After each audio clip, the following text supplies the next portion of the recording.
started. So as I mentioned, this is our member meeting for the month of June, and I will be your co-host alongside Daisy. My name is Antoinette Ratcliffe. I'm the outside organizing director here at Initiate Justice. Pronouns that I typically use or prefer, she and her, and I'll allow Daisy to introduce herself as well. Thanks, Antoinette. Hey, everybody. My name is Daisy. I use she, her, AF pronouns, and I serve as Initiate Justice's statewide advocacy manager. So happy to be here with you all tonight as we get our meeting underway, and also to go over the topic for tonight in terms of the reflection in terms of the election that just took place yesterday. So excited to be here with you all and share space and community with everybody. Thank you, Daisy. And yes, like Daisy mentioned, our main event or discussion for tonight is going to be reflecting on the primary elections that we all or most of us just voted in. And so just a little overview of the agenda and what tonight's going to look like. As usual, we'll start with a grounding exercise and announcing our official new members. And Daisy will talk about a little bit more about what that means and how to become an official member.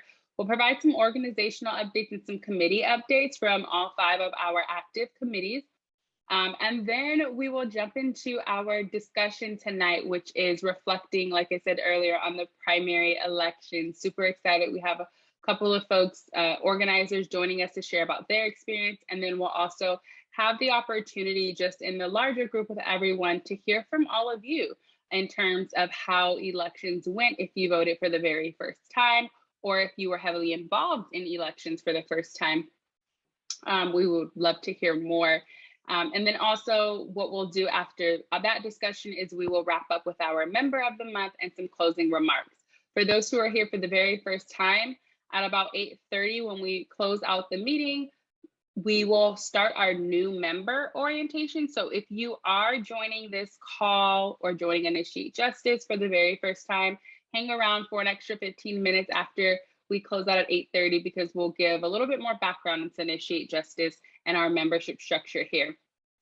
But that's our agenda for tonight. Super excited to hear from all of you and talk with all of you about this most recent primary election. And I will pass it over to Daisy, who's going to lead us through our first part of this evening's program. Thanks, Antoinette. So for folks that are joining us for the first time, if this is your first meeting, first of all, welcome. Thank you so much for joining us. I know that folks are still checking in the chat, letting us know where they are tuning in from, and welcome if you're here for the first time. Something that we usually do in our meetings before we actually start our main program is doing a grounding exercise in community with the leadership of our members who are part of our healing committee, which we'll hear more about later on today. But we're actually going to pass it over to Casey, who's going to lead us with the grounding exercise to kick off today's meeting. Thanks a lot, Daisy. Yeah, no, I'm really honored to have this opportunity to just lead folks in like a moment of stillness and just kind of like relative quiet, so that we can take a moment and ground and just kind of settle and open our hearts and our minds up to all this really important and powerful information that we're going to be discussing here today. I'm going to invite folks to take a moment and find a comfortable seat, whatever that is for you in this moment. Maybe you feel like you need a little bit more energy and you can sit up a little straighter. Maybe you feel like you need a little bit more ease and feel free to find like a more relaxed, soft posture.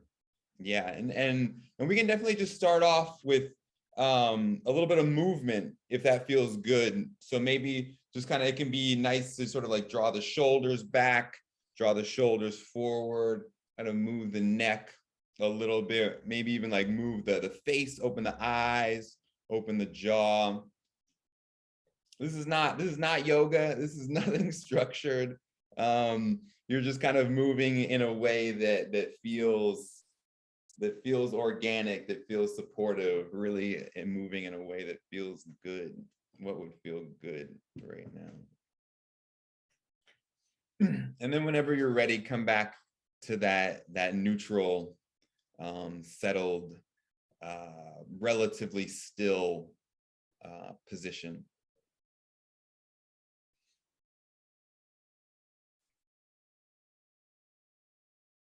Let the breath be natural, let the breath be normal. We're not trying to create any state of being here. We're not trying to manifest anything. We're just resting. So let the breath be natural, let the shoulders relax.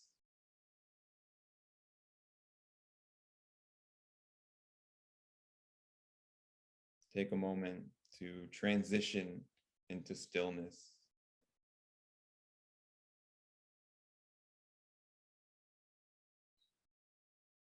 You can close your eyes if you want to, or feel free to just find a soft gaze in front of you.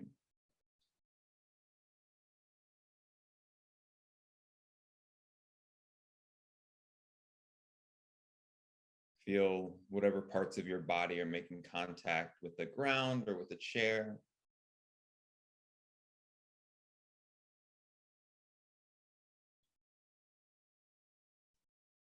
Notice that gentle pressure, support. It's kind of a sense of being solid, of being maybe a little bit part of that solid ground underneath of us. And that can feel supportive, that can feel strong.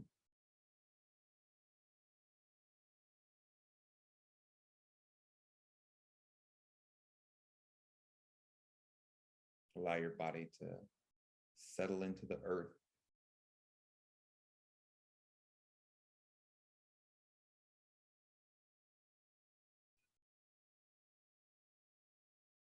And continue to breathe naturally.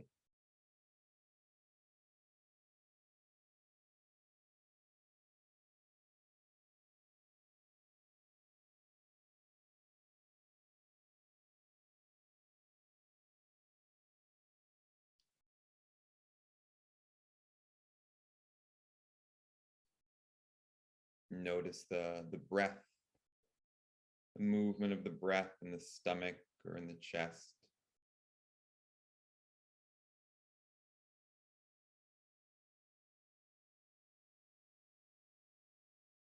Tap into that rhythm.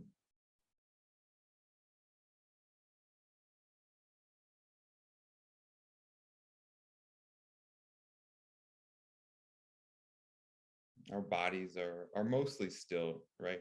There's just that gentle rhythmic inhale and exhale.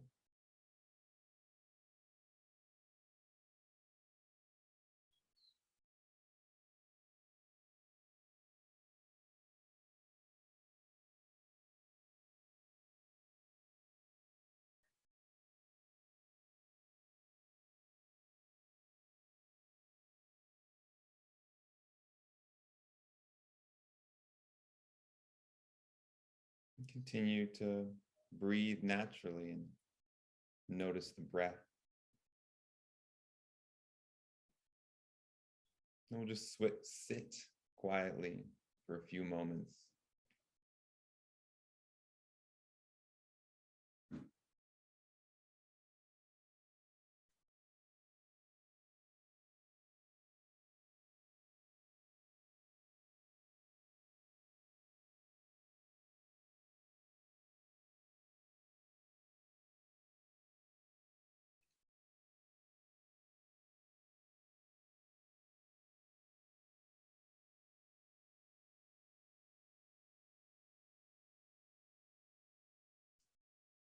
I'm going to invite folks, if it feels supportive, to join me in a collective deep breath. You can inhale deeply through the nose, fill the stomach, and let it go.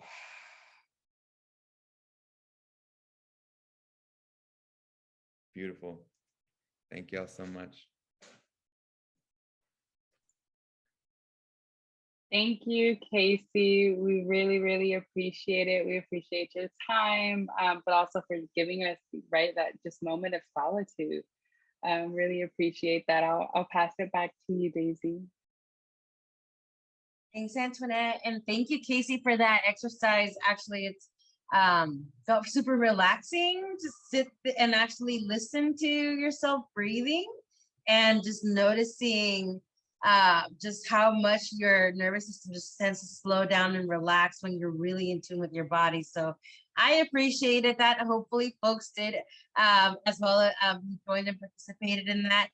We'll be learning more about the Healing Committee later on in tonight's program as far as how you can get involved in terms of the events that they put on, but feel free to share any thoughts, reflections if you participated in that exercise and what that felt like for you in the chat. But wanted to first off, again, welcome folks that have trickled in to our member meeting for this evening. So we are officially in June and right about halfway done with the year. So welcome everybody and thank you for being with us tonight. So for folks who are coming here for the first time, my name is Daisy and I serve as the statewide advocacy manager at Initiate Justice and co-hosting this event with my colleague Antoinette, who we'll be hearing from in a moment when we come to going over some organizational updates. But wanted to first give you all a warm welcome for joining us in our community tonight. I saw in the chat some folks are joining us from out of state or just from other communities and joining us for the first time. So we hope that you enjoy the experience with the Initiate Justice community during tonight's event. And so really wanting to first kick off this meeting by introducing to folks who are new to Initiate Justice, the membership structure that we have in place for those that are interested in becoming outside members. So at Initiate Justice, there is an opportunity for folks in the community to become outside members. And folks can become an outside member by coming to 3 out of 4 consecutive member meetings within a 4-month period, and also completing a short orientation. So if it's your first time here tonight, stay for about 15 minutes at the end of our meeting tonight. We do a brief orientation, and that satisfies that requirement for outside membership. In addition to being part of at least one committee, which we'll go over in a moment as far as what these committees are, but these are essentially an opportunity for you as a member of the community to plug in to the work at Initiate Justice. But we have had folks that have successfully attained status of outside member over the last couple of months as a result of their commitment to Initiate Justice and attending our meetings. So wanted to give space to introduce some new official outside members who have satisfied the requirements to become outside members. So join me in welcoming 5 individuals this month that we're welcoming as outside members. So join me in congratulating Anthony S., Christopher L., Olivia C., Paris K., and Tanya L. as outside members. You may recognize them as folks that have been in committees. If you've been attending committee events over the last couple of months, they are definitely folks that have been in space. So yes, Anthony, congratulations to you. You're the first someone I see on your screen right now popping up, but as well to the rest of our new outside members. We'll be in touch with you all in terms of sending you all a welcome package, which you receive as part of being an outside member. That includes a t-shirt for Initiate Justice, some stickers, and other goodies that you get to receive as part of being an official member at Initiate Justice. So congratulations to all of you for obtaining that. And again, for the new folks, stick around at the end. We'll just do a brief orientation and answer any questions that you may have in regards to this, but excited to be able to include you all in terms of building this community and the movement that we are trying to build at Initiate Justice with successfully accomplishing the goals that we are seeking to do as an organization with you all in community with us. And so I wanted to pass it over to Antoinette, who's going to go over some organizational updates in terms of what's been happening at Initiate Justice and things that we want to make sure that you are all aware of as far as like what's going on. Thank you, Daisy. And yes, congratulations again to our new members, Anthony, Olivia, Paris, Christopher, and Tanya. Thank you for committing to supporting our work and for showing up as well. And so I'm just going to share a couple of announcements, things that are happening at IJ overall, at Initiate Justice overall.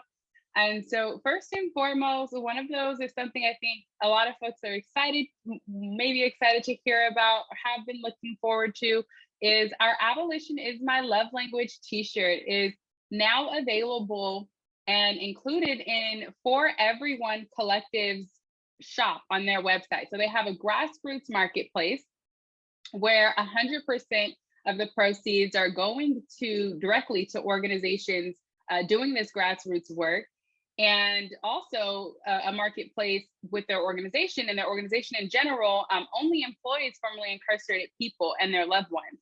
And so we're super excited that our t-shirt is featured on that marketplace, and we'll drop that link into the chat so that everyone can purchase a shirt and check it out, as well as whatever other things that they have on their marketplace. But we wanted to highlight that for us here at Initiate Justice, every shirt that gets purchased allows us to send 10 copies of our Inside Journal.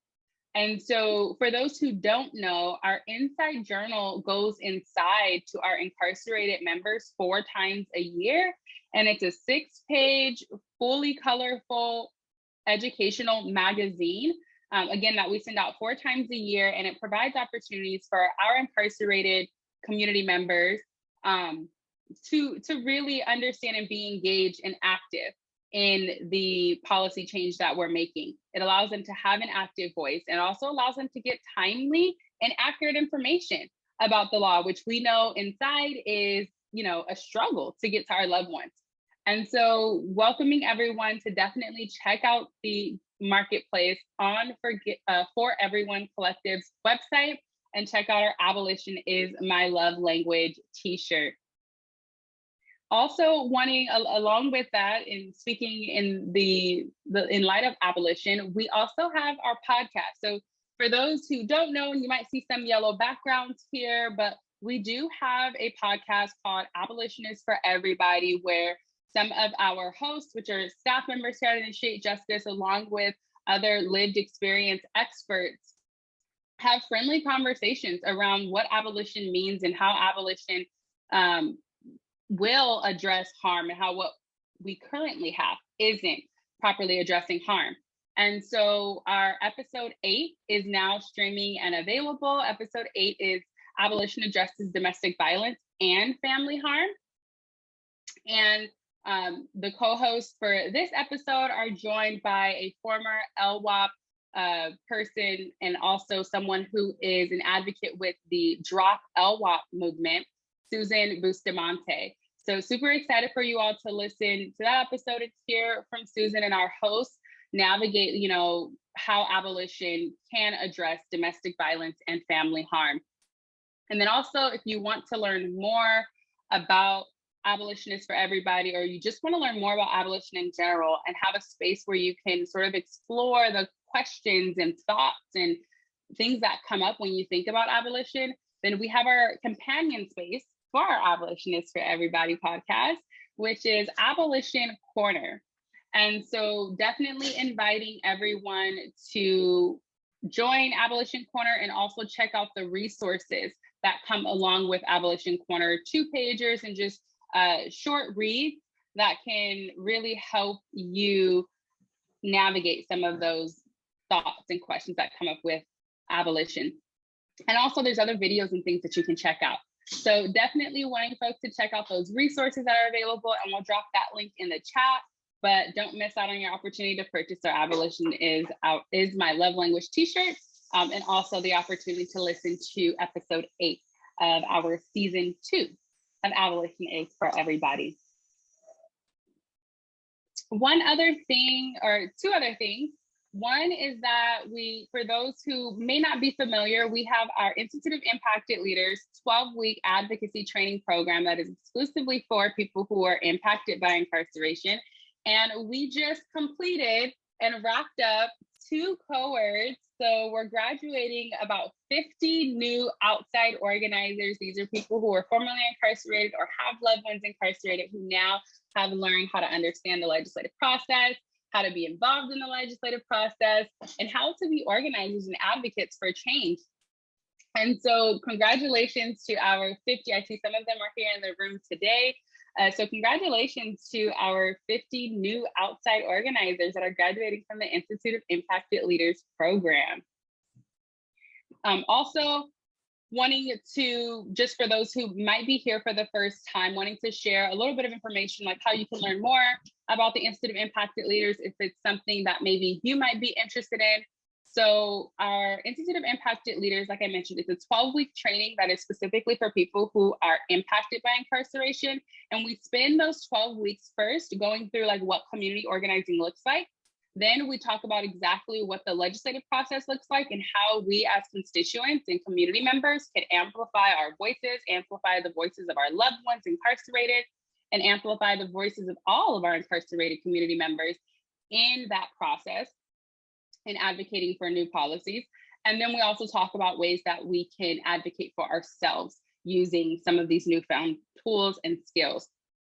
The program is completely virtual right now. It has practical activities that give you the opportunity to meet with your legislators or other representatives. And also we offer a stipend upon completion to everyone who does adequately complete the program.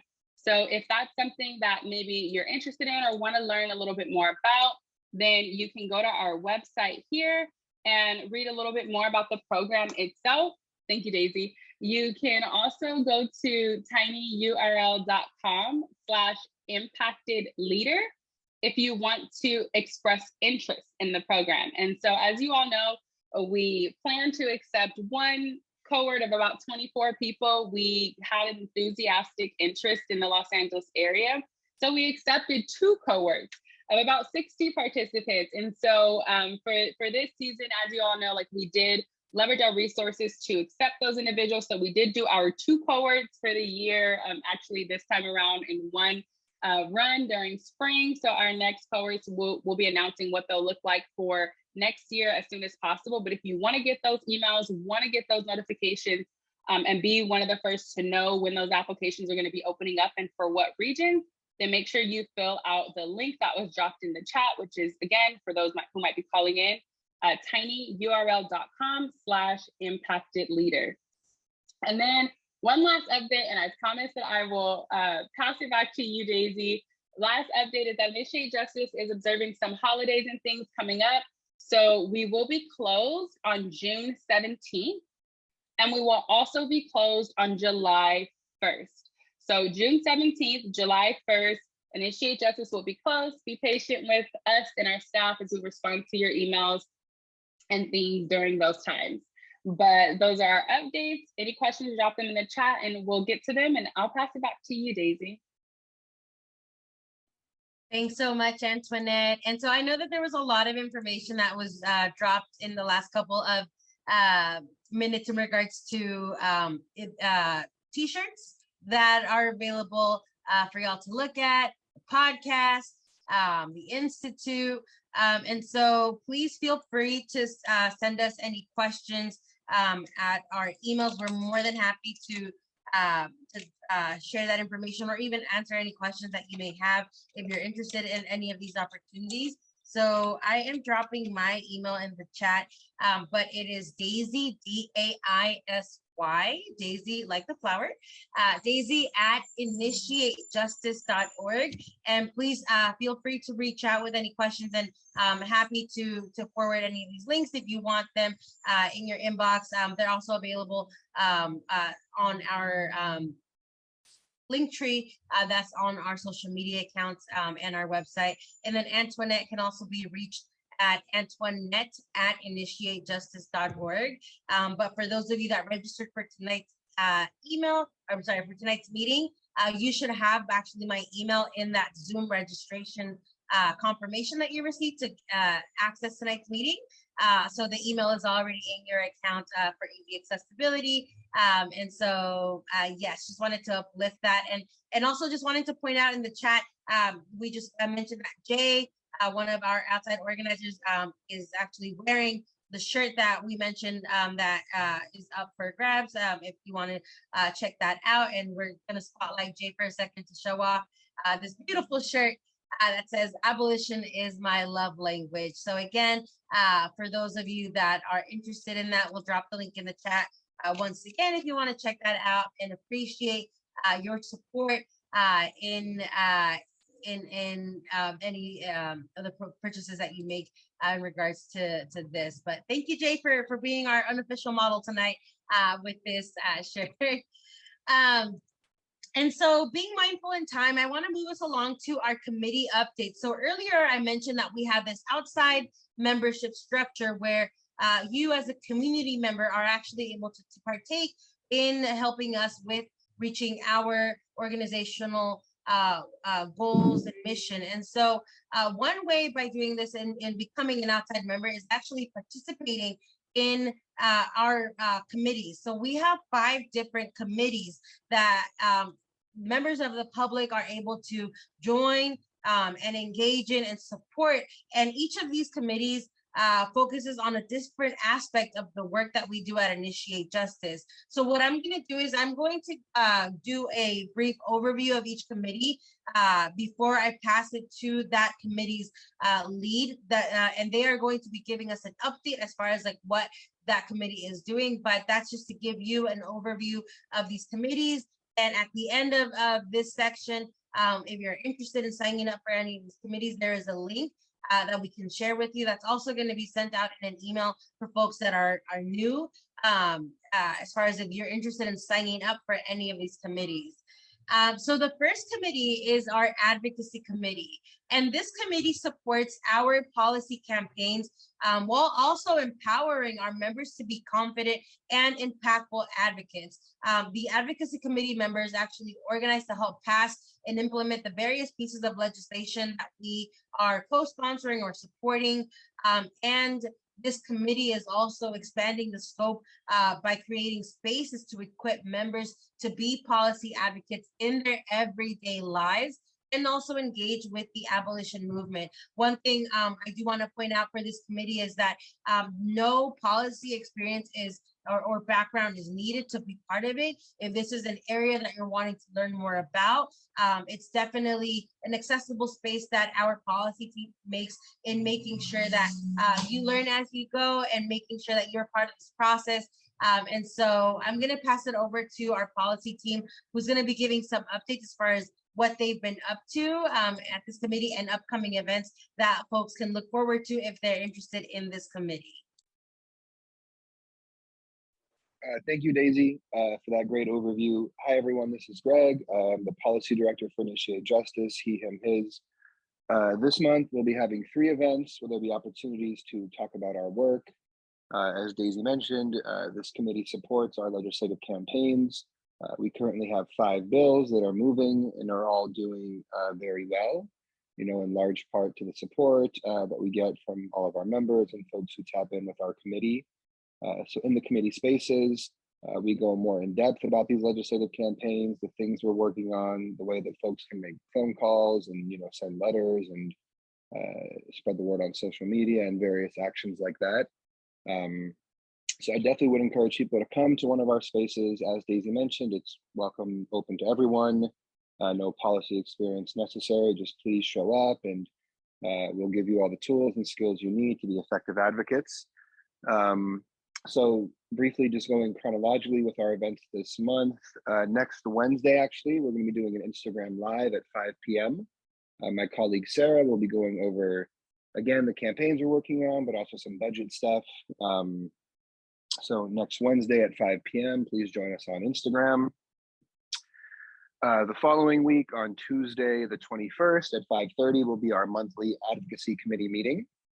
So this is the space where we go in depth on all of our campaigns, you know, which committee they're at, you know, how we're feeling politically, where we need support, things of that nature. So that's Tuesday, June 21st at 5:30. And then the last week of the month on Tuesday, June 28th, my colleague Sarah will be hosting another space we call Abolition Corner. The topic this month will be how abolition addresses sexual violence, unlike the current system, which in many ways depends on forms of sexual violence to maintain this system of control and harm. So all are welcome for the Abolition Corner space, where we have deep and open and honest conversations, and would hope to see folks there as well. So thank you for my colleagues who've been dropping all this information in the chat. And my contact information is greg@initiatejustice.org. My colleague Sarah is just sarah@initiatejustice.org. As always, you can contact us at any time, questions, updates, concerns, and we'll do our best to get back to you in a timely manner. So with that, I just appreciate everybody for their time and hope to see you in our spaces. Thank you.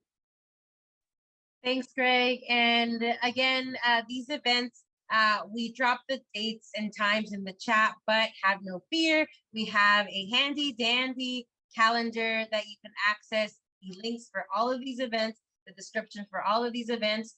So don't feel the need to rush and write all of this information down, because it is accessible in one place. We have, yes, have no fear, Daisy is here. I have everybody's back on this. We have a link that we dropped in the chat, initiatejustice.org/policy-calendar. But you can also access our calendar of events, which all go over at the end. So again, this is all easily accessible via our site. So definitely something that we'll cover at the end. But thank you, Greg, for that update. So next up, I'm gonna go over the Inside Membership Committee. So this is the second committee that we have, and this committee supports communication and the recruitment of our inside members. And our inside members are individuals who are incarcerated, and the majority of our members are within the California state prison system.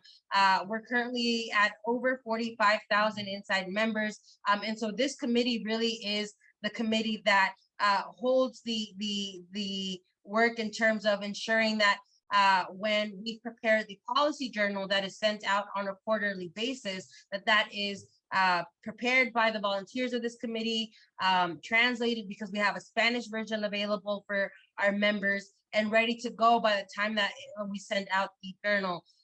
And as that journal gets sent out, we usually have people who will write to us when they receive the journal, asking to be added to the next mailing list, or have write in with their own questions based off the journal that they received. And so all of this mail that comes in, it really is the committee members and volunteers that help support with making sure that folks who are requesting to be added to our mailing list get added on there.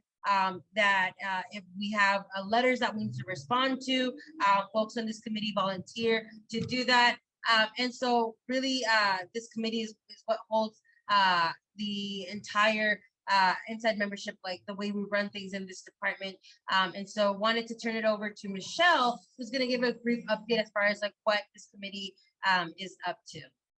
Thank you, Daisy. Hi, everyone. My name is Michelle, she, hers, and I am the comms coordinator here at IJ, but I will be covering for Crystal, our inside membership manager. She really wanted me to emphasize that the journal was sent to our inside members.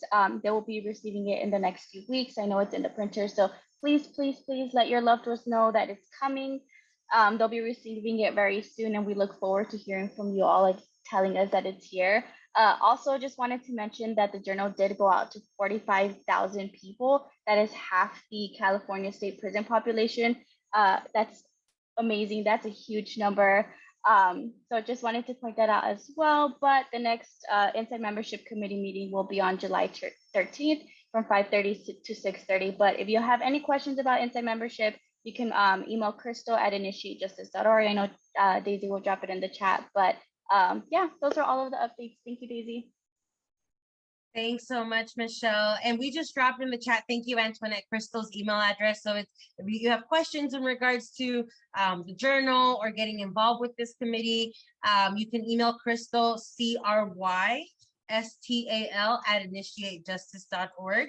I also wanted to drop in the chat one more link. And yes, thank you, Antoinette, for dropping the link for those that want to RSVP for the meeting that's happening in July. But I also wanted to drop one more link in the chat, and this is also accessible via our website, just in case folks want to check it out. The Inside Journal, a previous copy of the Inside Journal is actually available on our website under the resources tab. So if you're curious what this looks like, you're able to view that on our website, both the English version and the Spanish version. And if you're new to Initiate Justice, if you have a loved one that's incarcerated that you want to, or that wants to receive the journal, feel free to sign them up. We are always happy to add folks to our mailing list, spread the word about what we are doing and how folks can support. And again, this journal really is one way for us to be able to put out a call to action to our inside members when there is something that we need them to plug into. So this is a great opportunity. If you have a loved one that is incarcerated, to keep them up to date with what is happening in California on the policy campaigns that we are working on. So thank you for the update, Michelle. Next up, I'm gonna go over the Inside Organizing Committee. So Inside Organizing, we are going to be hearing from the dynamic duo in a second, and you will get familiar with what I mean by dynamic duo when you experience the energy that comes with the dynamic duo.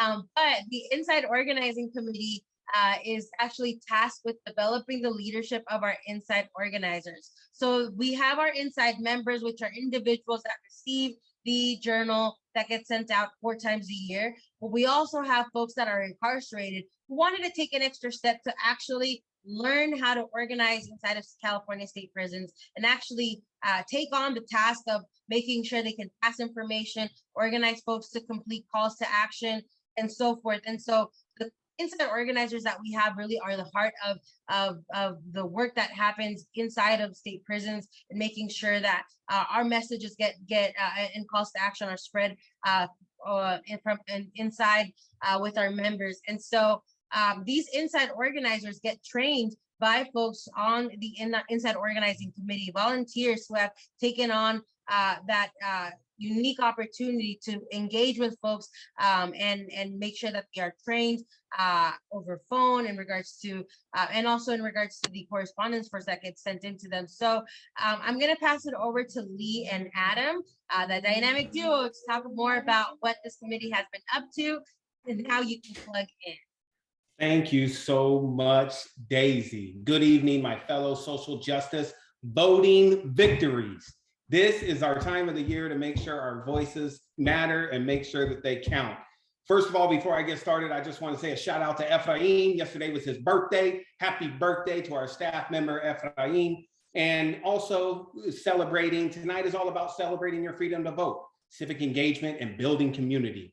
My name is Lee, he, him, his. I'm the Inside Organizing Manager and my Inside Organizing Collaborator in Prison Abolition. Please introduce yourself. What up, everybody? How y'all doing? My name is Adam Kane, pronouns he, him, his, and correctionally, his birthday is today. It was dropped in the chat. So huge shout out to Ephraim. Yes, so Inside Organizing, let's get to it. We currently have 278 IOs. We have 39 senior IOs, and we have 9 mentors. Now, what the IO team does is we train, educate incarcerated folks about the legislation process, intersectionality, personal center language.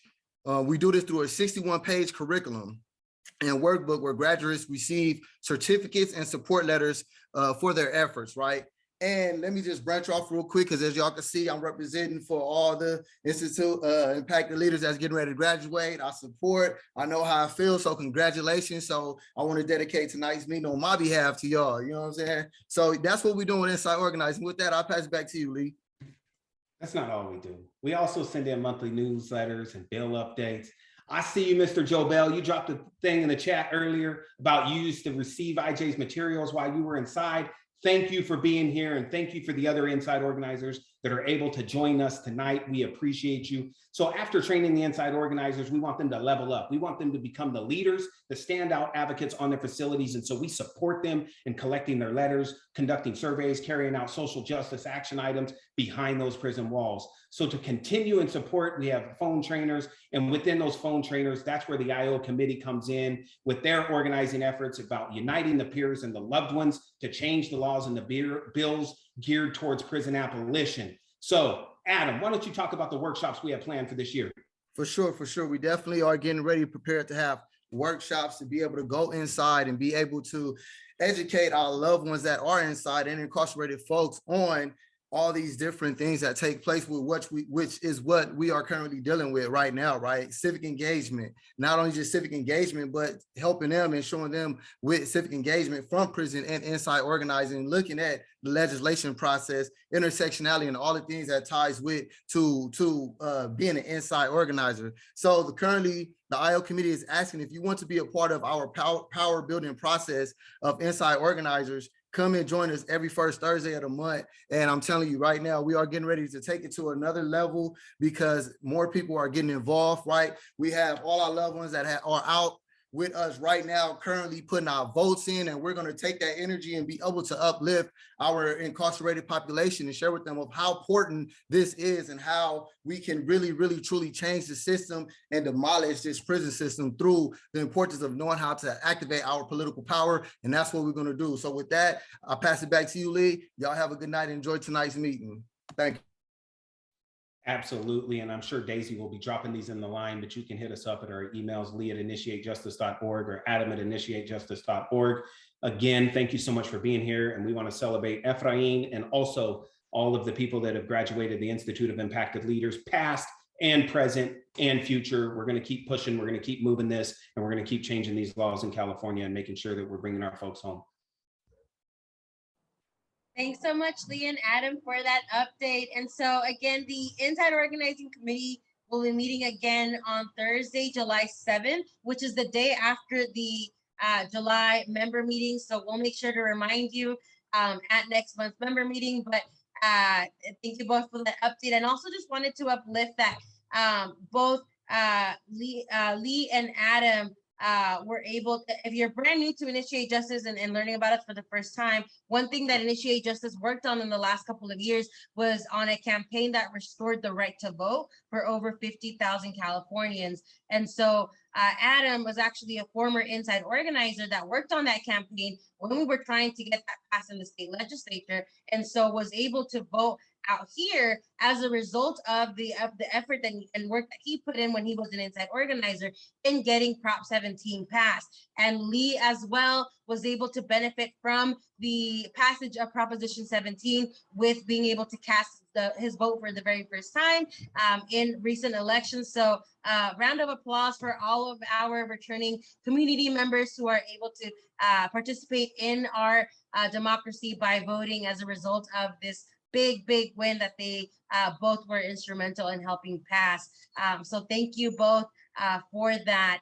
And so one thing I wanted to mention, because it looks like there is a lot of birthdays happening today in particular. So apparently June 8th is a very popular day for folks to be born on. So I wanted to just shout out to one of our outside members, Rachel, who is also with us tonight on her birthday with us at our member meeting. So please also extend your happy birthday wishes to Rachel in the chat, and appreciate you being with us on your birthday eve and celebrating with the Initiate Justice community. Rachel has been an outside member with Initiate Justice, and so we really appreciate everything that you've done for us. I just wanted to again extend those birthday wishes for you as well, Rachel and Ephraim, in terms of us celebrating, in the spirit of celebrating tonight. And so the next committee I am going to go over is actually a committee that I co-lead with Antoinette, known as the Outside Membership Committee. And so this committee helps focuses on building, developing, and engaging the membership structure of folks on the outside base, folks that are not incarcerated. And that includes the general community, folks that identify as being system impacted, whether you're formerly incarcerated or someone that has experienced incarceration via a loved one. And so this committee really focuses on thinking through ways that we can engage folks to be part of our movement, be part of our work, thinking through events and collaborations with community groups or other groups that we can work with to really start expanding that base and what we do. And so I'm going to turn it over to Antoinette to give us just a quick update as far as upcoming events that we are having and how you can plug in.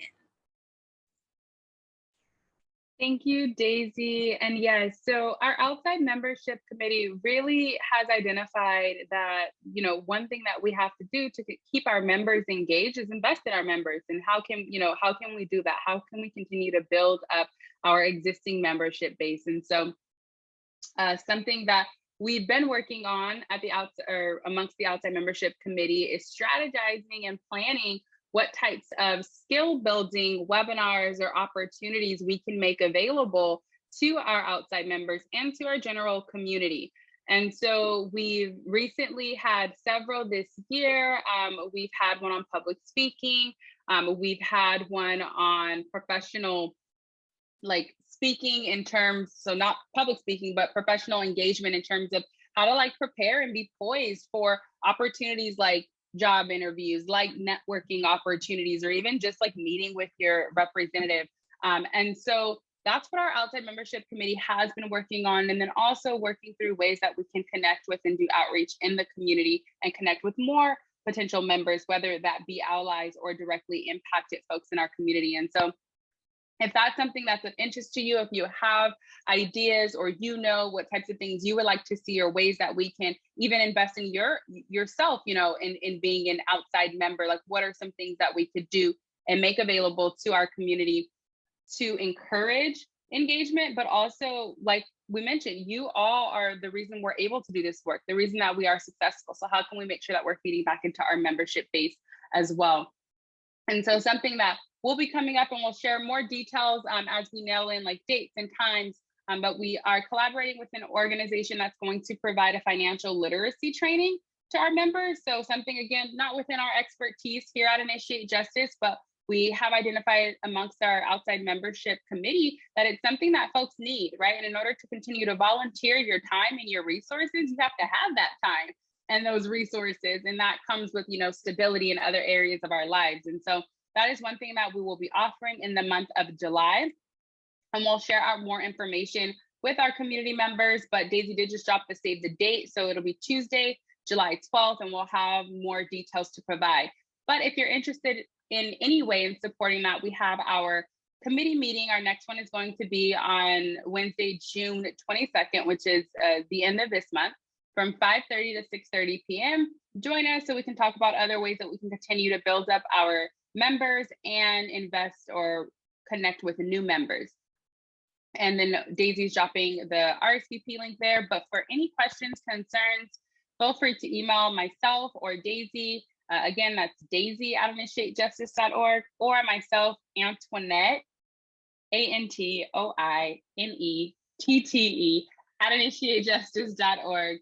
And just thank you for all of the folks who are here, who do sit on our outside membership committee, because you were super instrumental in a couple of existing projects, the webinars that we just held, and also some small infozines that we're working to release to the community. So just wanted to extend that thanks to our existing committee members and welcome any new ones that'll be joining us for June. Thanks, Antoinette. And again, all of these events that we have mentioned, all of these RSVP links, all of these dates and times that we're throwing at you all are all available on our calendar of events. And I'll, again, circle back to that at the end, but we just want to make sure that folks have that general overview of what is happening with the different committees and how you can plug in. And so we've saved the best for last. This is our healing committee in terms of this committee really being the one that provides a safe space for our members, organizers, community that is directly impacted and giving that opportunity to address issues that are affecting our lives. So this committee holds mindfulness circles at several points throughout the month. And so I'm going to turn it over to Graham, who's one of the facilitators of these circles, to share more about what's happening for the month of June. Thank you, Daisy. So hello, everyone. My name is Graham. My pronouns are he, him, his, and I am a facilitator for the Healing Circles. I'm not the lead of the committee, but I am a facilitator for 2 of the 3 Healing Circles. Essentially, what Daisy said is what the Healing Circles are. It's a safe space to come unpack your day, your week, your month, to share enlightening things that you want to share with the community, to build out community. We have 3 Healing Circle spaces on Mindful Mondays. And that would be the second Monday of the month would be the Men's Healing Circle. That's for a space for people who identify as men. And I facilitate that with an outside organizer, Manny Thomas. The second Healing Circle would be the space for people with a history of incarceration. So if you're previously incarcerated, you can come here, and we often talk about the things that we experienced in incarceration, how it relates to our life out here. And how it either impacts it negatively or positively or whatever. It's pretty much an open space. The third space is for people with incarcerated loved ones, which Rashida and Oka facilitate. And I facilitate the formerly incarcerated space with Miss Betty, by the way. And the third space is for people with incarcerated loved ones. So for those of us who have loved ones that are still inside, you can go and unpack how that experience affects you and share and connect with other people who have that same shared experience. And just to give a little insight into how the circles go, it is a really safe space. It's super organic. We open with a breathing exercise or a grounding exercise. And then the facilitators often set an intention for what they want to talk about or what they'd like to see folks talk about. That doesn't mean that has to be the case. It's pretty much open for people to speak in the direction and on the subjects that are weighing on their hearts. So that's how all of the spaces operate. And that's all I've got. Thank you, Daisy. Thank you so much, Graham. And I dropped in the chat the short link if folks want to access all of our mindfulness circles. And that's tinyurl.com/wehealforus. And that allows you to pull up all of the circles that are happening for the month of June. And it allows you to RSVP via that page. So if that's something that you're interested in, please check that out. And so with that being said, that is the last of our committee. So as I mentioned, different ways that you can plug in if this is something that you're interested in. And so if you are already having a burning desire to sign up for a committee that you heard from tonight, you can fill out the form that I just dropped in the chat, tinyurl.com/joinij. And you, based off the committees that you select, we will add you to the email list for that committee, and you will be able to receive email updates in terms of upcoming meetings that committee is having, or any calls to action or calls for volunteer opportunities that are available within those committees. And so again, tinyurl.com/joinij, and also wanted to share the calendar of events I had mentioned that folks can access. So I'll share my screen for a second just so I can show you all where this is on our website. And so this site on our website of Initiate Justice, if you haven't been to it, check out our website. Special thanks to our comms for working so hard to make this look really nice. But up here, there is a tab that says events that you can click on, and this has our full calendar of events with every single event that is happening at IJ and the links for you to RSVP. So for example, if you're interested in attending the Mindfulness Circle for Men that is happening on Monday, June 13th at 6 o'clock, all you have to do is click on this event, and the event will pop up with the information, a brief summary about what the event is about, and then there is a link for you to click on to RSVP for the event. So again, this calendar has all of the events that are happening at IJ and is updated. So check that out if there's a specific event that you're interested in attending. And again, if there are any questions, if you're new and navigating this for the first time, the organization, our events, please do not hesitate to reach out and email us. My email again is in the confirmation that you received to access tonight's event.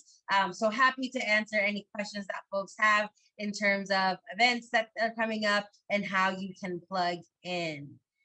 And so with that being said, I wanted to turn it over now to the main segment of our program, which is really having the this period for reflecting on the election that just took place yesterday, allowing folks to have space to process and really having a conversation about what this was like. So I am going to turn it over to Antoinette to lead us in a discussion as far as what folks' experiences were with this before we move to the second portion of this segment, which is hearing from 4 of our outside organizers and the different experiences that they had in this election that just took place.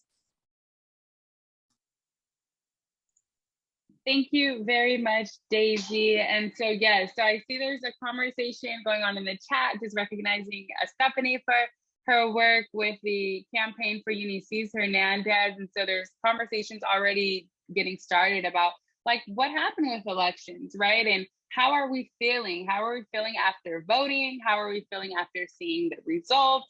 How are we feeling in terms of the change that we are trying to make? And so we want to take like some intentional time, like amongst community, amongst ourselves, to really talk with one another and share with folks who may understand, you know, more clearly than some of our other network, right? Those who are directly impacted like ourselves, and really just talk to one another about how elections went. How are we feeling?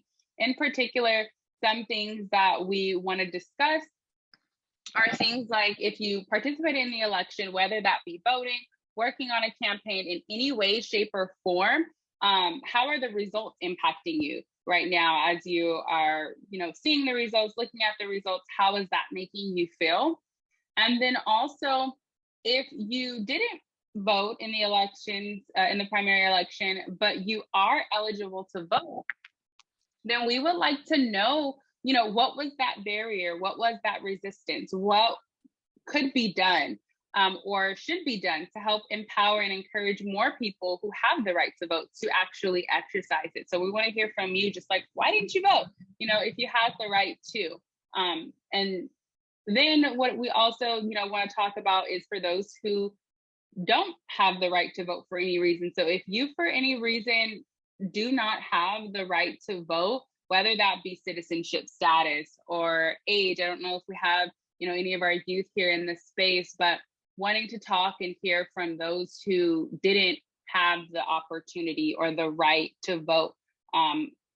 And so we're going to start off the conversation in small breakout rooms, just to sort of, you know, chat with a group of a few people in a more intimate space.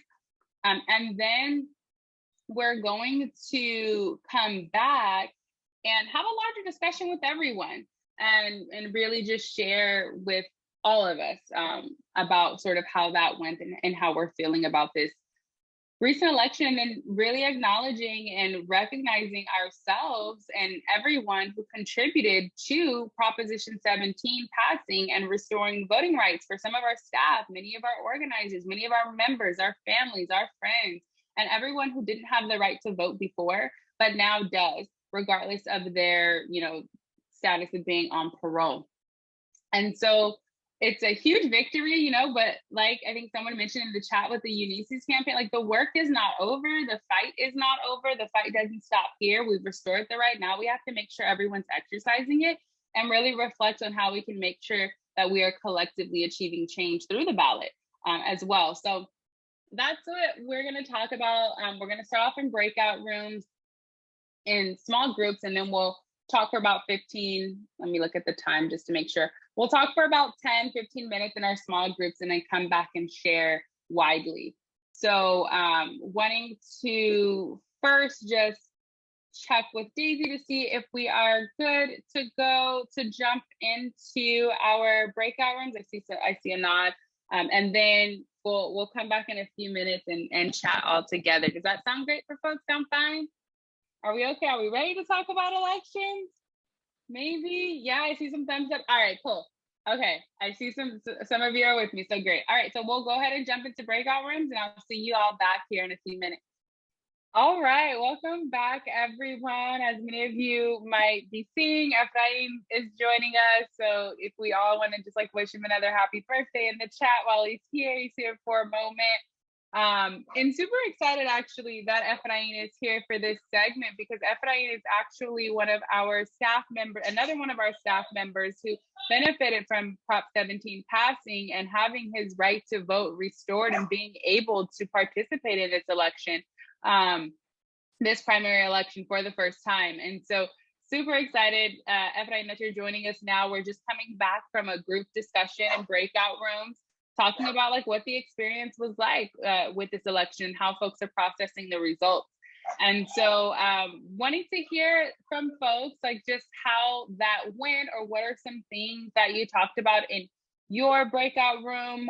Was there anything someone said or that you shared with that group that maybe you want to share with the larger group as well? So wanting to open up space for us to sort of talk through some of these things all together. And so as I allow folks to sort of like raise your hand or drop things in the chat, wanting to also just invite everyone to share in the chat if it was your first time voting. We definitely want to know if you voted for the first time in this election. So just, drop a hand or a first time or anything, or just drop a Prop 17 in the chat. If it was your first time voting. And then also just wanting to hear from folks, what are some things that y'all talked about in your experience with these elections?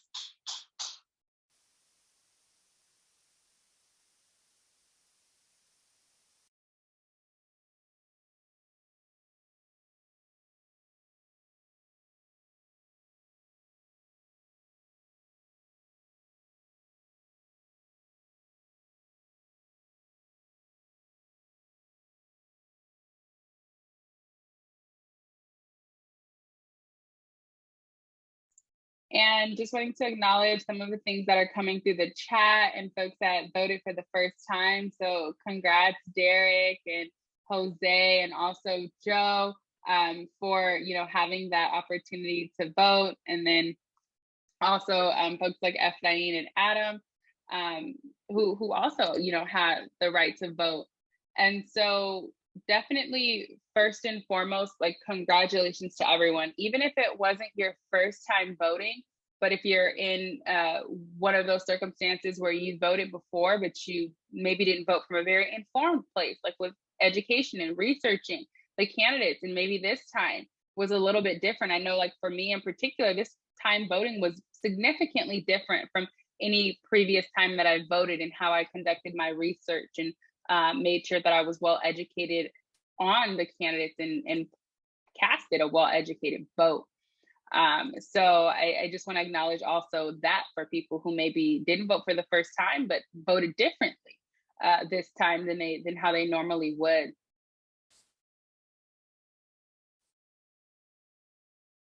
Go ahead, Adam. I see you wanted to share, and then I think Derek also raised his hand. Yeah, just real quick. Like I shared within our breakout room, it was very, very, very, very cool. I think, the first time that I was able to vote was a little bit different because it was in a recall, but it like meant so much to me because of the work that we at IJ put in for people that are on parole to be able to vote. And I was one of the ones that was on parole. And now that I am off parole and I am, I'm understanding and learning a bit more and taking my knowledge of more of learning and getting more involved. For me, it was a little bit different coming from where I paroled to one county to where I'm keeping up with things, and then the work that I am doing in Los Angeles County as well. But however, living in Moreno Valley. So it was like stressful for sure, but it kind of just took me to a place where, like I got to research and just look up, you know what I'm saying? And that right there to me felt connected because that was important for us getting our rights back to vote, and being able to just to just actually be in the process and know what the process really is like, versus, you know, the first time of me just saying, you know, recall Governor Newsom is like, no, I'm just checking no. You know, like I know what I'm voting for right there, but, you know, actually having to look at all these different candidates and like do the research. And so it was a lot. And shout out to, you know, to the ballot party that and the voter guide that helped me with decisions that need to be made. So yeah. Thank you, Adam. Absolutely love that. And also, yeah, shout out to our founder, who I don't know if Tayana's still here, but who, you know, hosted that ballot party for a couple of folks, you know, local folks and things of that nature, and those who attended and got that support. And also to the voter guide and all of the other resources that folks have been sharing with one another to help us all vote. So super excited, Adam, that you had that opportunity. Joe, I see that you also wanted to share. Yeah, I just wanted to express my gratitude to everybody that fought for our voting rights, because I'm still on parole. I've been on parole for 2 years. I'm under review now. And because of all the hard work that I seen you all put in, and we were spreading the word in the pen and spreading the word to our family members, you got to vote, and look what they're doing out there. Everybody's fighting so hard for our rights, and you already have the right to vote, so you have to go vote. You know, so I did my research too, and like Adam was saying, and took pride in that. And I just wanted to say thank you to everybody that fought for that right for us. Appreciate it. That means a lot, Joe. Thank you very much for sharing that and recognizing those efforts, and also for all the efforts that were happening inside that helped make this possible as well. So thank you. And also technology, because in the 90s we didn't have the web where you can just go and you can see the person's website and what they stand for. It's way easier. So that was cool. Nice. Sorry. Yeah, no, that's, you know, that's that's one of the things that we're happy to hear, like that you were able to access the information. It was accessible to you to learn what you needed to learn to make that informed vote. So, or those informed voting decisions. So thank you so much, Joe. And thank you, everyone. And I'm going to pass it over to Daisy now, who's going to lead us through the next part of our discussion, hearing from some of our other members and organizers about how their experience was this past election or this election. And we'll have some time for more questions and discussion after that as well. Thanks, Antoinette. And also just wanted to acknowledge, I went into several of the rooms just to peep the conversation, and there were so many folks that were processing their experiences with the campaigns that they were following during yesterday's election. And so just really want to acknowledge and hold space for folks that you're following some critical races, and you know, having to for example, I think it was in a room where one of our outside organizers was reflecting on the recall in San Francisco for Chesa, and that being something that, you know, is really weighing heavy on them. And so just wanting to make that space and acknowledging that we are still processing what's happening what happened yesterday and the results, what that means for our movement, and how we can actually come back from this and organize, and get more people registered to vote, because we have another election coming up in November for other important offices that are still up for grabs. So just wanted to make that space for that, and acknowledge that. But I also wanted to bring on a couple of our outside organizers, and Antoinette mentioned earlier when she talked about the Institute of Impacted Leaders program that we offer. So folks that have completed that training program go on to graduate and become outside organizers after they've gone through the training in the Institute of Impacted Leaders. And so outside organizers are spread throughout the state of California in various communities, NorCal, Central California, Southern California, the Los Angeles region, the Bay Area. And so we invited a couple of our outside organizers to share with you all experiences with the election. Each of these individuals has had a unique opportunity in terms of this particular election that happened yesterday. And so wanted to bring on Derek Fulbright, who is actually graduating next week from the Los Angeles cohort at our graduation ceremony next week. So congratulations, Derek. You are going to be an official outside organizer once graduation commences. But Derek will be joining us alongside Jonathan Barber, who also is an outside organizer from the San Fernando Valley cohort. And Jonathan is also a sitting member on our board of directors.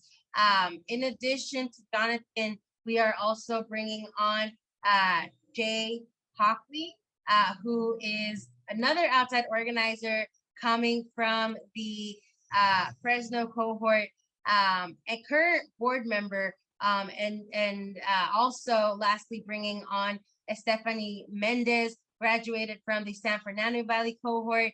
And so we'll be hearing from folks as far as their experiences. I'm trying to find Jonathan in the screen. Okay, I see you, Jonathan. I was like, where are you? Just so I can find you on here.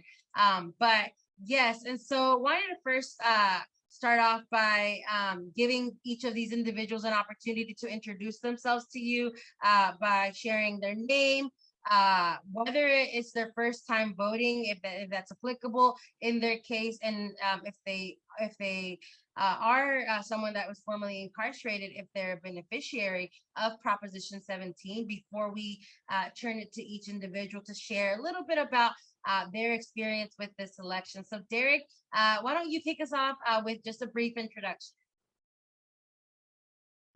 Okay, my name is Derek Fulbright. I paroled in December after 24 years.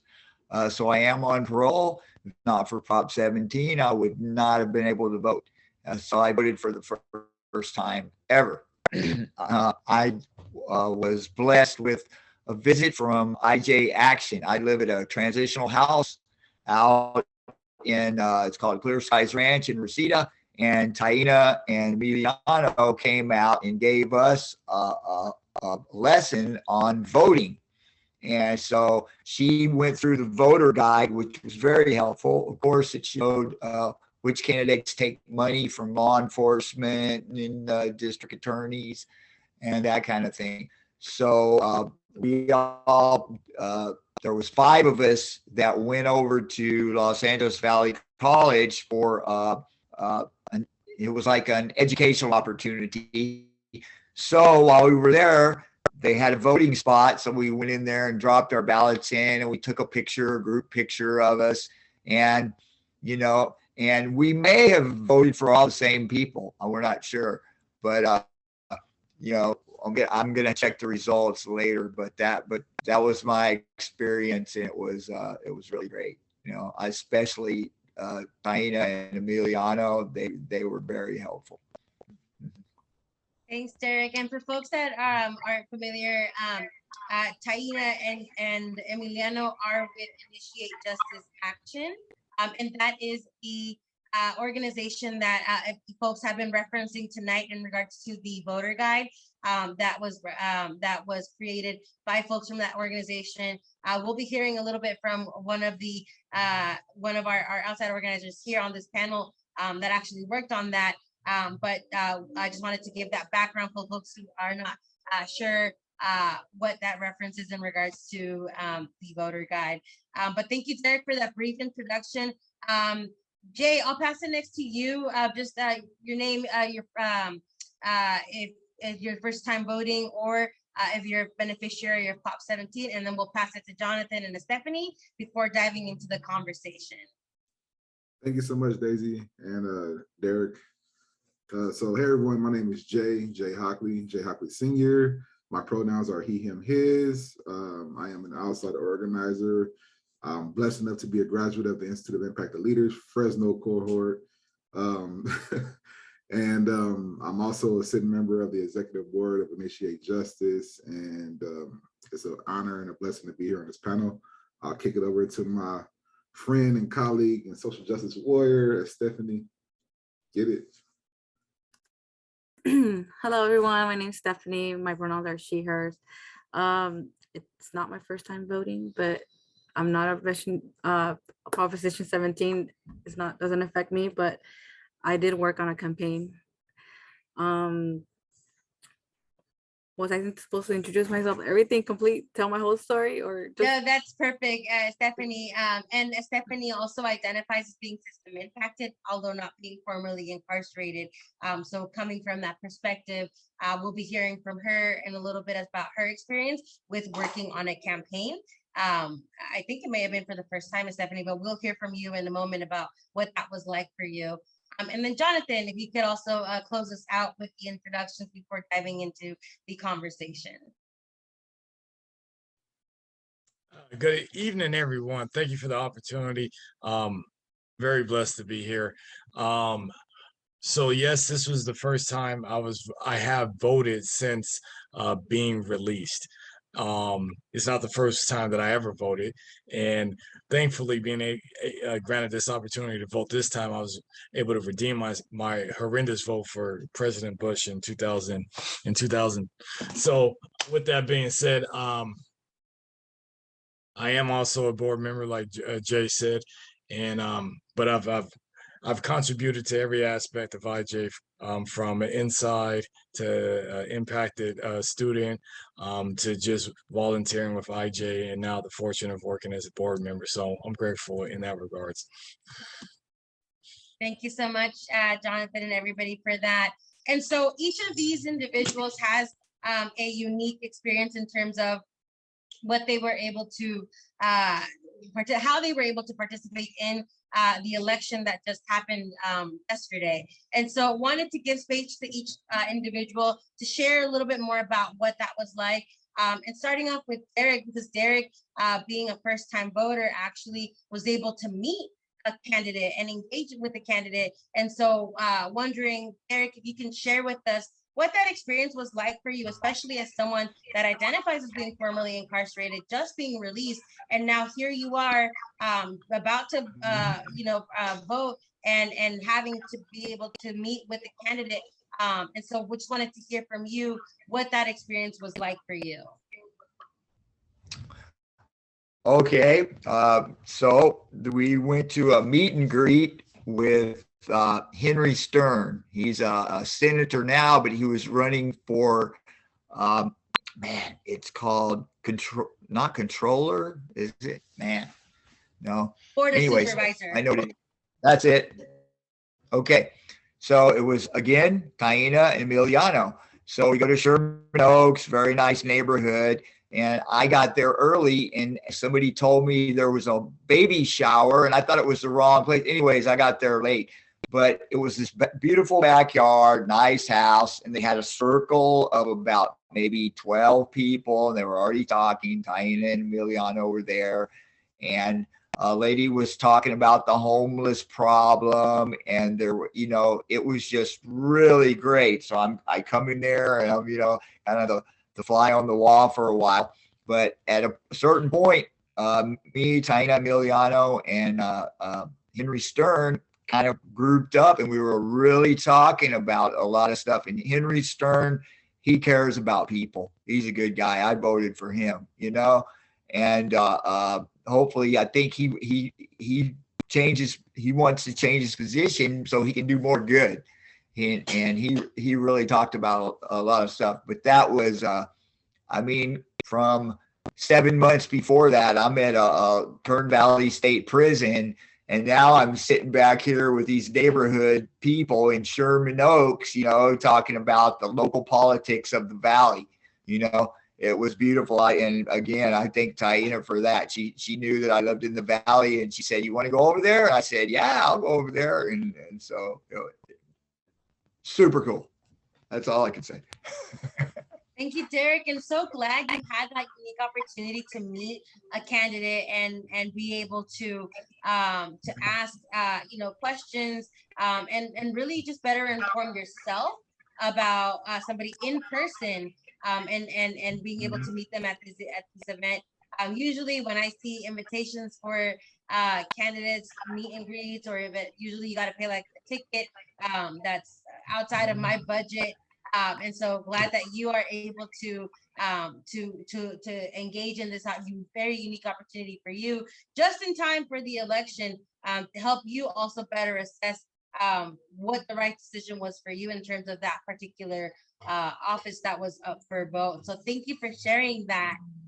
Someone else that was also able to meet candidate is Jonathan. And so Jonathan, also wanted to pass it over to you in terms of what that experience was like, especially because the candidate that you were able to meet was actually someone that is in a position to actually make change in terms of policy in the Los Angeles County region as the office of the district attorney. So wondering what that was like for you, especially coming from the perspective as being formerly incarcerated and now, you know, having the opportunity to take a vote as far as the offices that are up for grabs, but also the importance of this role and what that means for you. All right, thank you. So meeting George Gascon was a real delight. That experience was really powerful. I will admit, like, going to that event, I was really ignorant in regards to Gascon's platform. I was aware of his what he was about from other people, but not my own personal research. So that's why I said that. So I was walking in pretty much having done any research on this guy, of actually hearing what he has to say, his philosophies. And at the event, he spoke in a very elegant fashion, and everything the man said, he basically spoke to my perspective in regards to restorative justice and my training as a king of nonviolence a trainer. So it just thoroughly impressed me. I'm just like, wow, why are we trying to sit here and recall this gentleman? I'm like, this dude is awesome. So not only was that a powerful experience, it also taught me that it's key to actually research the candidates, because as he pointed out, with a lot of different critiques that have been thrown at him, they're not even applicable, right? And unless you do that research, you may listen to that those type of accusations and vote wrong. So really research. And then the other thing I will say is don't procrastinate. Fortunately, I had the opportunity to go to a voting party, so I was able to pull people's information on different candidates, because by me procrastinating and me trying to research the candidates, it was quite overwhelming. So if you have buddies who are in the political arena, do a voting party. If not, make sure you don't procrastinate, do your research ahead of time. Thanks, Jonathan. And that's actually a really important point in terms of not procrastinating, or at least having your network of friends that you can go to when you need like recommendations. I had one of our excuse me, my puppy wants to be in the shot today. But I had one of our members that's in a different county outside of mine that reached out. I think it was the day before the election, asking for recommendations as far as like who's on the ballot, who they should vote for. And I wasn't as familiar as the candidates in that county. And so in my network of people, I thought, well, who do I think is most informed in the offices that are here? And so directing that member to that person and connecting them to be able to assist that person in getting that download of like, you know, who should I vote for? What are you know, who are you thinking has the best interest for our community? So definitely something that is good to have in terms of making friends. And tonight, y'all were in groups and having conversations. So it might be that some of the people that you talk with and thinking about like, oh, you know, I would like to be in a room with you and just going over the ballot or any offices that we have in common interest to go over. So that's a really good point. So thank you for uplifting that, Jonathan. And Jonathan mentioned the importance of doing research on candidates. And so another one of our outside organizers, Jay, actually had the opportunity to do that through Initiate Justice Action in the voter guide that organization put together. And so Jay, why don't you share a little bit about with us about what that experience was like for you, especially given that you also identify as being formerly incarcerated. And so how this experience really transformed for you the way you view elections on a moving forward basis. Yes, Daisy. So I left that out of my intro. I messed up. I dropped the ball. So I'm a former inside organizer with the IJ, and I'm formerly incarcerated. I spent like over 12 years in prison, and I'm currently incarcerated. Still, I'm on parole. I have a GPS anklet and some more stuff that currently tries to hamper and oppress my movement. But I'm still in this fight, and blessed enough to be associated and working with IJ Action. And so with IJ Action, I had some unique experience and opportunity because of my participation with the Institute of Impact Leaders and gaining that knowledge and experience, being able to work on the voter guide. And so the voter guide that IJ Action produced is one of a kind. It's the premieres. It's the one that only one that you'll see that's written completely by people impacted by incarceration and geared toward people who are stakeholders and also impacted family members, friends, and allies of those who want to support progressive, evidence-based solutions to our problems. So that experience was very eye-opening, and it was just like a crazy level of appreciation and dedication that it took to finish that. It was so many hands involved, from our board directors to the staff, and it was great to be able to have that experience. And so it was a unique time for us to actually even start working on this voter guide this election cycle because of redistricting. So as y'all know, once the census come out, they redistrict, and then they wait to the last minute, they issue the district. So we had to compete with not only researching boatload of candidates who just threw their name in the hat, didn't have any experience, didn't have websites, didn't have anything, but we also had to contend with the redistricting. So a lot of candidates filed papers in the wrong district. I see Roberto has a copy of it up for y'all if y'all want to check out the cover. A lot of candidates filed paperwork in the wrong district. A lot of candidates, the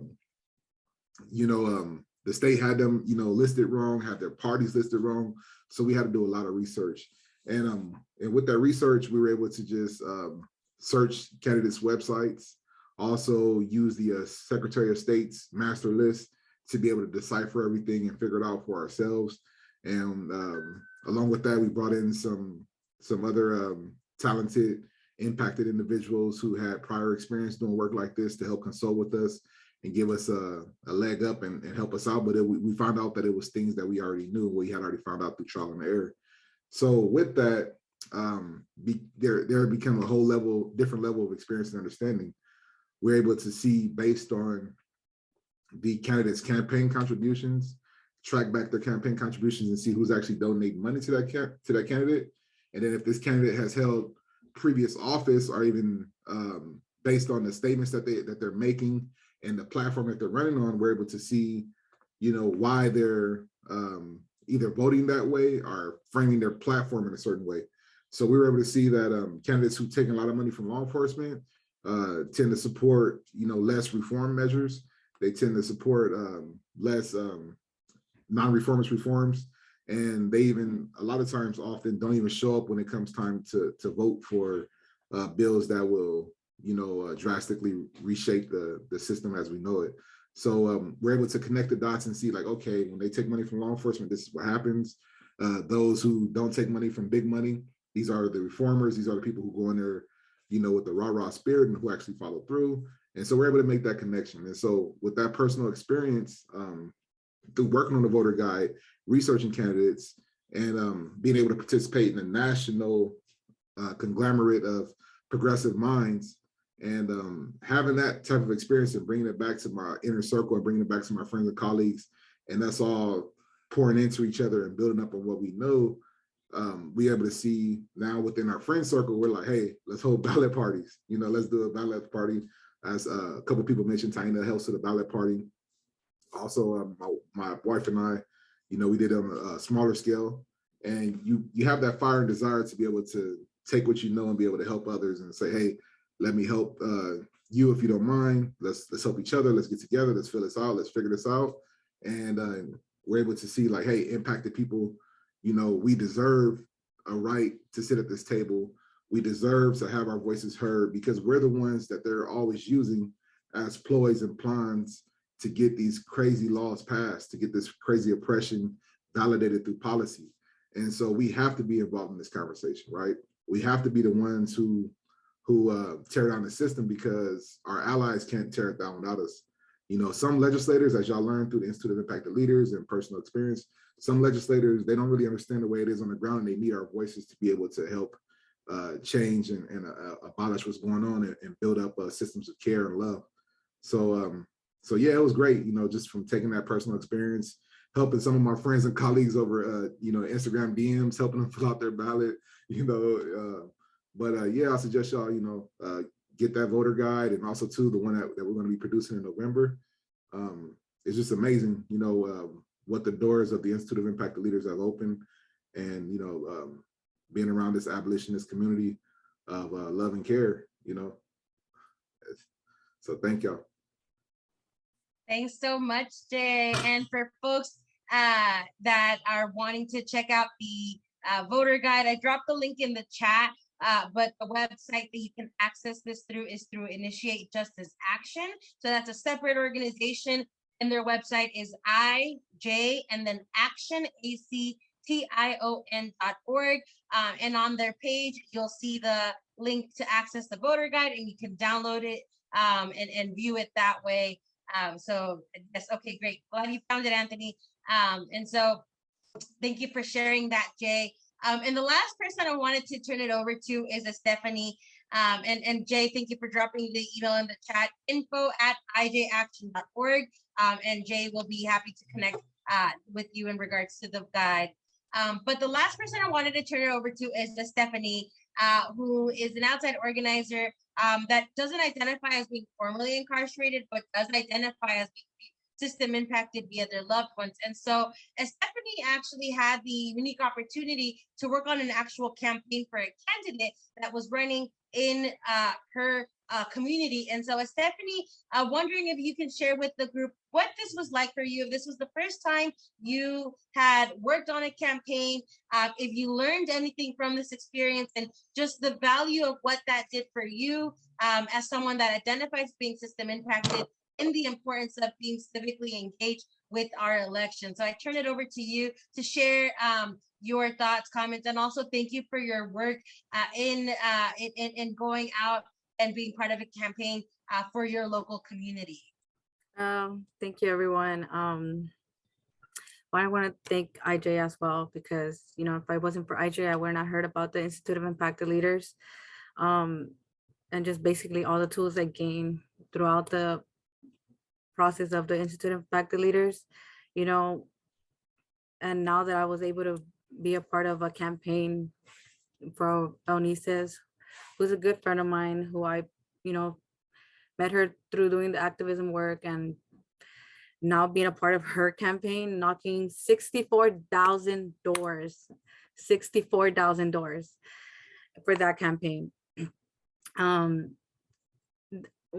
was a particular door that I knocked that really impacted me, because, I met this woman who was extremely opposed to Eunices, who was like, no, she's for the defund the police, and she doesn't, she believes in releasing these felons.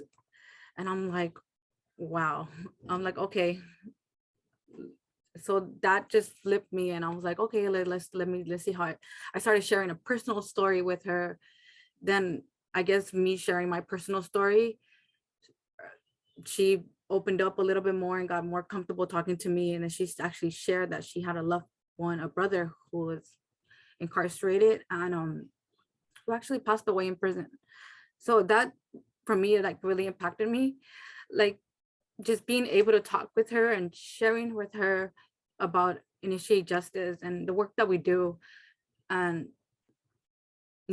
telling her everything that we do with IJ, and also just by hand, I had I always carry in my backpack with different literature from everyone. I had the podcast one and Initiate Justice, and I told her, like, hey, like, Initiate Justice is or an organization who helps impacted people and people who are formerly incarcerated and people who are impacted by incarceration. And she was just shook by the fact that, you know, they were like, oh wait, there's people who actually care about people in the inside. Like there's out here, there's people who care about the people in the inside. And I'm like, yeah, there's a lot of people who care about the people in the inside. Those are family, those are people who, they're people. And so, you know, just talking to her and being able to tell her my experience on why I'm knocking these doors and why I feel like I want to be the change for my community and come back, because I actually got placed in a community where I grew up in. So I told her, like, you know, this community means a lot to me. Like this community is where I was born and raised, and I know that everything, you know, we didn't have like youth programs. We didn't have parks in that neighborhood. We didn't, well, there was only one school and one library, and that's it. That was it. That's all there was in that community. Not even a damn park. We had to go out of the community to go be in a park. We had to go out of the community to go to a grocery stores. And, you know, for me, that was very impactful, and share my story and why the reason why I'm being in this campaign, and for Onisis to, like, you know, to choose me, like to choose me to be part of her campaign. It was an honor to be a part of her campaign, you know, and through that campaign, I got to meet a lot of amazing people who are, you know, fighting for the same thing that we are fighting for. And I was actually educating them more about people incarcerated and people who are impacted. So, you know, expanding their knowledge on these type of issues, because they're all intersect. So, and that's what I gained with this campaign. And I just encourage everyone to stay involved and get involved in your community, and like talk to your neighbors, and, you know, small conversations, you know, lead to bigger things. And, you know, just get everyone together and share about the problems that you guys are having, and maybe you guys can get together and like make shit happen in your community. So that's what I gained in this. Thank you so much for sharing with us your experiences, Stephanie. There's a lot of love for everybody in the chat, especially Stephanie, for your vulnerability and sharing with us what that experience was like for you, and definitely echoing what someone shared in the chat about it being very powerful to hear what that experience was like. And hopefully that also encourages folks to look at what the races are in your local community. If there's a candidate that you're very passionate about and helping get elected into office, and thinking about volunteering for their campaign, if that's someone that aligns with your values, and also just thinking of what an amazing opportunity for you as Stephanie to also be able to engage with someone who you know, is learning for the first time about organizations like ours, and there being spaces for folks that are supporting those that are incarcerated. And so thank you, you and every single person on this panel, for your experiences, for sharing your experiences, for being engaged in our democracy, and for spreading the word in your immediate communities. And so round of applause, please, for our 4 outside organizers and being able to be part of this election this time around. And thank you all for being here with us tonight. We're actually at the end of our meeting. So before we wrap up and close out for the night with about 5 minutes left, I just wanted to first take a moment to acknowledge that something we do at the end of our meetings is we take a moment to highlight a member of the month. And this is an outside member that we choose to uplift, honor, acknowledge for the contributions that they've made as a volunteer, as a supporter of the organization, of the work that we are doing. And so this month, the person actually checked out a couple of minutes ago, sent me a private message that they couldn't stay for the end. But we still want to give that person their flowers in spite of them not being able to be here at this very second. But they will be able to rewatch this because we record the meetings and they are uploaded to our YouTube channel. But wanted to take a moment to acknowledge Valerie as our member of the month for the month of June. For folks who are not familiar with Valerie, she is someone that is actually a very active outside member inside and outside of our spaces that initiate justice. If you've been to the advocacy committee meeting or the events that are put on by the advocacy committee, that is a space that Valerie is very heavily involved in because of the issues that are directly impacting her family, her community, and really taking the tools that she's learned in that committee to apply it to her advocacy efforts out in her area. So something that I've been able to see Valerie do in her time as someone that's been engaging with Initiate Justice as an outside member is not only putting out calls to action through her networks on social media about things that are important or bills that are up for consideration, but also things at the local level, at the city level, at the county level, making sure that folks are aware that there are things happening that are impacting you if you are in the community that she lives in, and that it's important for you to get involved with making a phone call, sending an email, and taking part of those action calls that are being put out. And in addition to that, not only doing that, but also organizing fundraisers that are going to help benefit marginalized communities, such as students, collecting school supplies for students in her community. She's an educator in her region. And so really taking that extra step to make sure we can have the resources we need for marginalized and vulnerable communities. Also setting up fundraisers in support of efforts to repeal the California 3 strikes laws, organizing fundraisers for food, access to food for folks that don't have that ability to do that. And so again, Valerie has been involved in multiple ways in terms of uplifting the work that we are doing and applying those abolitionist values to her everyday life to create the world that we want to live in. So again, just taking a moment to highlight Valerie as our member of the month. A round of applause, share your love in the chat. Valerie, I'm sure you are watching this later on, but just thank you so much for all that you do for not only for your own family, your own loved ones, but also for the overall community that you are in and the community at Initiate Justice that is in this fight with you, and appreciate you for all that you bring to the table. And so with that, we are at a close for our meeting. So our next meeting will be taking place on Wednesday, July 6th. So it'll be after the holiday weekend. And so that will be taking place at 6:30 p.m. If folks want to sign up to RSVP for that now, you can do so via tinyurl.com/IJmonthly. But if you are on our email list, or if you follow us on social media, we will definitely be posting those reminders as we start approaching the meeting. So definitely keep an eye out for that.